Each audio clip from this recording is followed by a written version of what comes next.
when we have International Youth Day, I think it would be meaningless to just talk about technology without the issues. Because what is the technology for?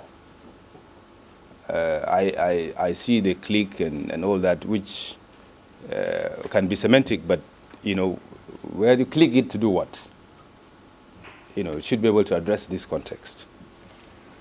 So what I'll do is just speak to some advisory. I think that majority of the speakers have pointed out a lot in this area, but I'll just fortify or reinforce some of this in terms of the dangers that we have seen on the misuse of technologies.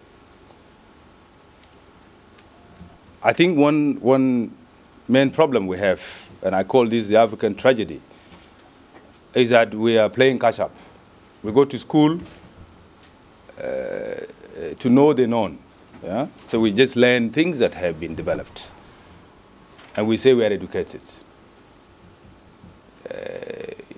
I still teach now, but majority go on internet, and then they just get any information that is there and present it back. And this will be marked, and it's called a certificate. You're certified that you are educated. I think that is close to, use the word of Honorable Undersecretary, nonsense. We've just discovered things that are there. We've not asked a question why.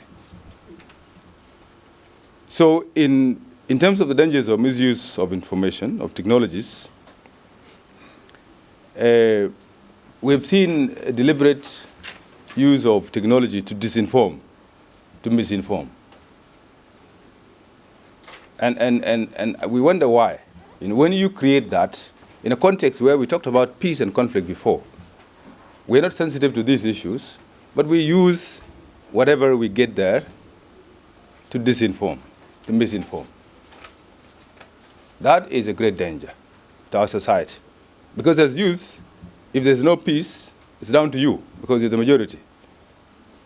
And you should therefore be responsible enough to not disinform, because peace would come if we disseminate right information.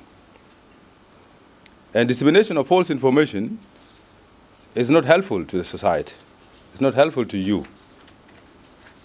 It's not helpful to the developers of those technologies, because they intended to help societies.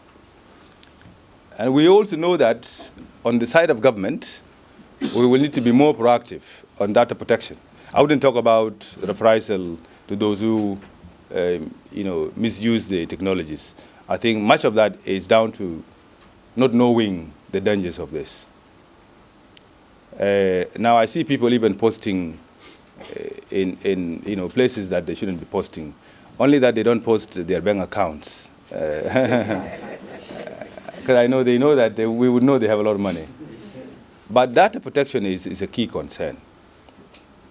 If you look around, how we are misusing technologies these days, you'll really be worried. It's true that Facebook and other social media platforms, they don't charge you for using their platform. So what do you think they gain from there? These days we have something called AI, artificial intelligence. So it's used to train on the data that is fetched from you. We know the Europeans, for example, have data protection laws, which means that Facebook would have a server somewhere, so data does not migrate to another continent. Our data is just being used left and right. And so true, we would have a conversation soon about, this data, that our data should not be used inappropriately by those who might be fetching it. I therefore want to leave, in conclusion, leave you with a challenge. I don't want to call this things that we could adapt to make good use of technologies, because people have spoken a lot about this. In technology, it's my view that as far as we are concerned, the African tragedy we have is that we write every vehicle that is made available. So one of the challenge to you, the young people, is to create and innovate. We know this platform exists, but have you contributed in creation of those? Can you contribute in creating new platforms? I think if we are comfortable with just using platforms created by other markets, obviously we will be users. And as we know,